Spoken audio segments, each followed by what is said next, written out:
I was thinking to predict what 2026 would look like in Britain, but I thought I'd concentrate on one item for the new year: oversight and democracy.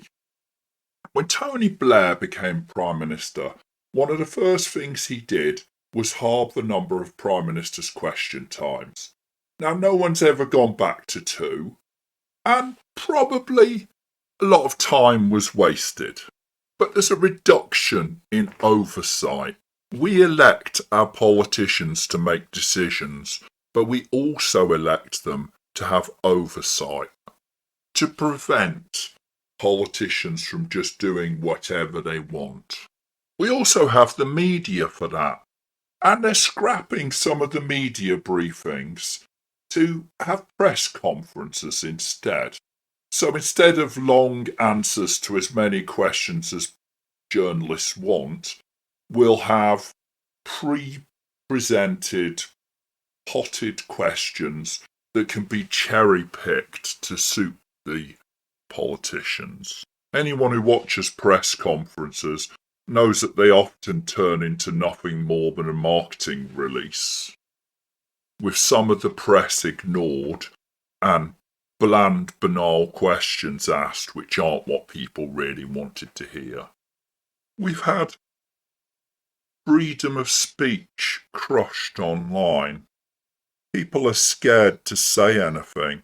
You go on the internet and you have to do the age registration, which is a nice way of identifying yourself. Say something people don't like and you can get a knock on the door. We get tens of thousands of people having that police knock on the door, a lot more than get a knock on the door if their phone gets stolen. And for the first time in living memory, except during COVID, elections are being cancelled for a second year in a row. It seems it's so expensive to have democracy. I don't remember a government that was so unpopular, and I definitely don't remember a government which ran so scared of democratic oversight and free speech and even elections. And even when there is elections and oversight, it's sidestepped. How many times has government policy been released through side messaging, not going through Parliament? How many times have the Speaker and the Assistant Speakers had to warn this government? How many times did the Chancellor brief the public ignoring Parliament?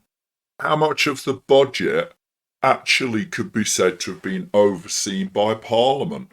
The BBC was already reporting all the details long before she stood up to discuss them. And yes, you could say that was an accident. But how about the sweeping change in farmers' tax? Came out right after Parliament closed because they don't like oversight. So my prediction for 2026 is less democracy than we've ever seen before.